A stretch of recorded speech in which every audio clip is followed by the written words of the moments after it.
Good morning, St. Luther. Tis that time again. Uh, and as I mentioned the word time this morning, it is going to be a very integral part of our lesson today as we continue in our study with wisdom from the Gospels. And our adult and young adult topic for today is wisdom that amazes. Our background scripture comes from Ecclesiastes, the 3rd chapter, the 1st through 15th verse. And our print passage can be found from Ecclesiastes, the 3rd chapter, the 1st and the 7th verse, and Luke, the 2nd chapter, the 39th through the 52nd verse. You know, two of the great virtues of wisdom is timing and that it amazes. And it's in this lesson that we're going to look at both of them and how it can greatly impact our lives as well as the lives of those that we come into contact with. And I think that we would all agree that timing is important. Ever left something in the stove or in the microwave just a little too long, only to find it scorched or burnt? Ever been out in traffic and pulled out in the intersection just a little bit too quickly and found yourself in a world of trouble? I think that we all can identify that, you know, timing plays a very important role in our lives. But the timing that we're talking about today is the timing that comes from the wisdom that can only come from our Creator. And make no mistake, we're talking about spiritual wisdom, as we have been for quite some time. And so to set the stage, the writers of our lesson today, they start out with Ecclesiastes, the 3rd chapter, the 1st verse, and it says, "To everything there is a season, and a time to every purpose under the heaven." And this summarizes everything. It doesn't exclude anything. Our Creator in His infinite wisdom has set a time and a season for every purpose under the heavens. And so excluded from our lesson print were some examples to the effect that, you know, there's a time to be born and there's a time to die. You know, there's a time to plant and there's a time to pluck up. But the last of those examples was found in verse 7. And it says, a time to rend and a time to sow, a time to keep silence and a time to speak. And so it begs a question. So who's in charge of our seasons? And who's in charge of our purpose? And you know, as I just mentioned, the Word of God makes it plain that it is our Creator who created everything, including the heavens. And so He is in charge of our seasons. He is in charge of our purpose. But there's just one thing that we have to contend with. And that is, but that free will that He gives us. That free will that He gives us to make our own choices, to make our own decisions. And so as we speak about a time to keep silent and a time to speak, you know, it's worth mentioning that we were given 2 ears and only one mouth. And I wonder, have we given serious thought to why that is, or is that just merely a coincidence? Or might our Creator be indicating to us that we ought to listen twice as much as we talk? For I think we can all say that we've all at one time or another spoke when we shouldn't have. Or there may be some times where we should have spoke up, but we said nothing. And I think it's true that many friendships, many marriages, many business partnerships have been torn apart all because of what somebody said at the wrong time, or what somebody thought they ought to say, but they remained quiet. And so it's ever so important that we learn when to speak and when not to speak. But again, that begs the question, how do you know? We often find it difficult at times to know when I should say something, when I should not say something. But the thing about this study on wisdom is that it is wisdom that should lead us in when we speak and when we remain silent. And again, we know that that wisdom only comes from our Creator. And so we make reference to that if we were to look at Proverbs 3:19, and it says that the Lord by wisdom have founded the earth. By understanding hath he established the heavens.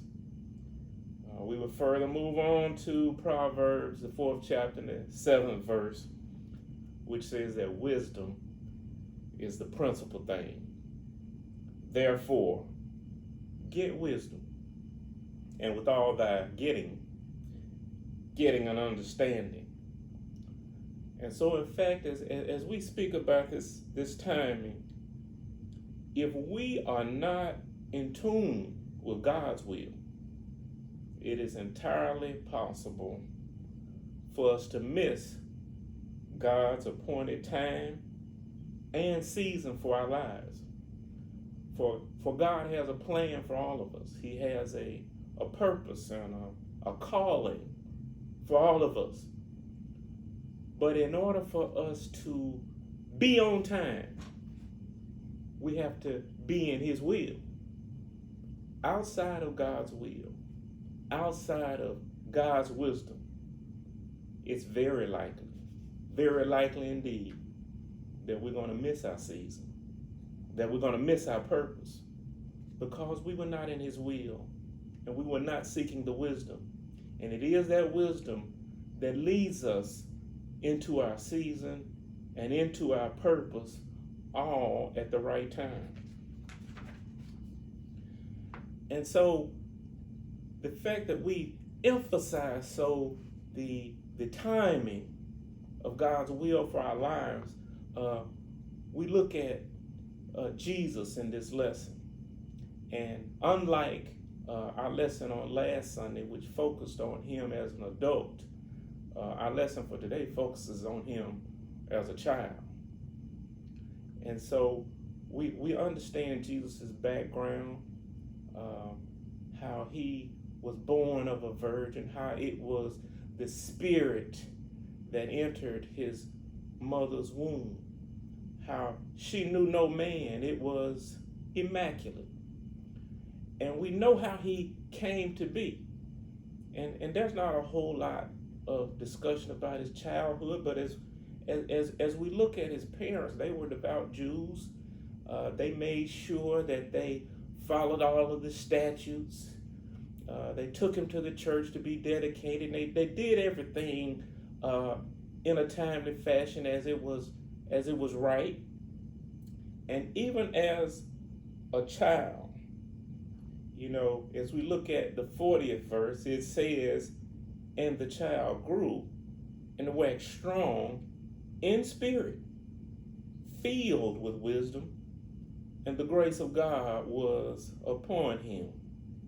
it says that a child is filled with wisdom is not something that we would typically expect, as if wisdom has a age requirement. And there was a time that I used to hear that children were to be seen and not heard. Now we know that's not biblical. In fact, that's earthly. But we do know that God had a purpose for Jesus. And he came with wisdom, for he was with God in the beginning. And so Jesus was full of wisdom. He was full of the Spirit. The grace of God was upon him, even as a child. And it makes a point to us that we should not despise the youth of our children. We should not come to a conclusion that they know nothing and therefore they shouldn't be talking because they haven't had enough of life experiences to be able to do that. For we know that God can work through whomever he chooses.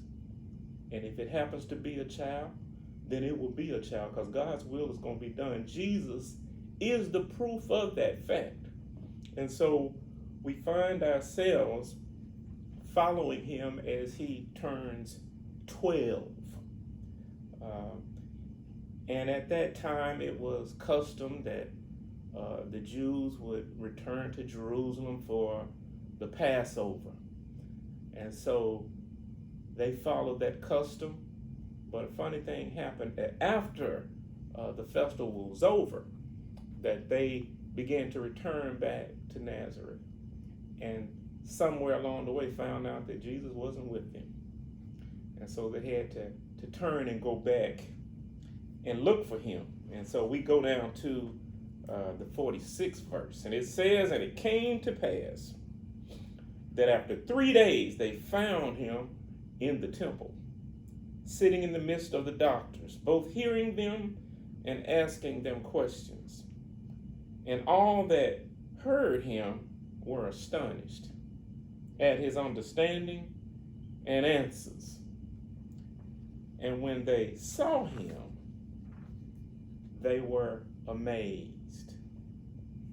And his mother said unto him, Son, why hast thou thus dealt with us? Behold, thy father and I have sought thee sorrowing. And here is Jesus' reply. And he said unto them, How is it that ye sought me? Wish ye not that I must be about my Father's business? It speaks to the occasion that Jesus, through the wisdom and the Spirit that filled him, knew that this was his time. This was his time to be about his Father's business. As if to ask the very question to Mary and Joseph, you know who I am. You know how I came to be. You should know that I would be here. For they tended to look everywhere else except for where he was. And I believe that the temple was the last place that they looked. And oftentimes, we too, in our search for wisdom, find ourselves looking in all the wrong places. And when you look for something and you can't find it, it is all because you're not looking in the right place. Jesus knew his place. He was in his place. He was in the temple, beginning his ministry that was set forth before him by his Father. Being both earthly and divine, he came down from above with wisdom. And we have to understand something, that in this life, there's a time and a place and a season for all of us. Jesus was that example. At his predestined time and place, he was where he was supposed to be. And as we get back to our subject, which says wisdom that amazes, it's funny that the doctors and the lawyers and the scribes were amazed, probably like we would be, that how could a 12-year-old speak like this? How could a 12-year-old comprehend and ask questions like he was asking? Even his own parents were confused and astounded by what he was saying. But this goes to show us that it is only by wisdom that we can speak the will of God. It is only by wisdom that we can live in our season. Furthermore, it is only by wisdom that we can even understand or comprehend those who are living in their season. For they didn't understand. It just seemed to be too early. It wasn't the right time. This was a 12-year-old. There's no way that he should be doing these things, asking these questions. Our expectation is that he shouldn't be able to. But in fact, it makes perfect sense because it is the wisdom of God that amazes. And that is what happened in this lesson. They were amazed at him. And they were amazed because he was full of wisdom. And so we ask you to look within yourselves today. And if you find that I want to be amazing, I want to live in my season, I want to be at the right place at the right time, I want to be able to know when to speak and when to be silent. I want to know when to move and when to be still. There's only one way that you can accomplish that. And that is with the wisdom of God. For it and it alone leads to amazing things. And as we all know, we serve and worship an amazing God. And if you want to be amazing, seek him. Seek his wisdom while there's still time. And as we speak about time, there is no better time to seek the wisdom that comes from God than right now. And so we encourage you today to not procrastinate, to not put off, to not feel as though now is not the right time, for to seek his will that you may live in your season. Now is that time. For God is the author of wisdom. And if you desire wisdom, there's no other place that you can find it except in him. And so as we close today, we compel you to seek him while you still have time. For tomorrow might just be too late. God bless you and have a great day.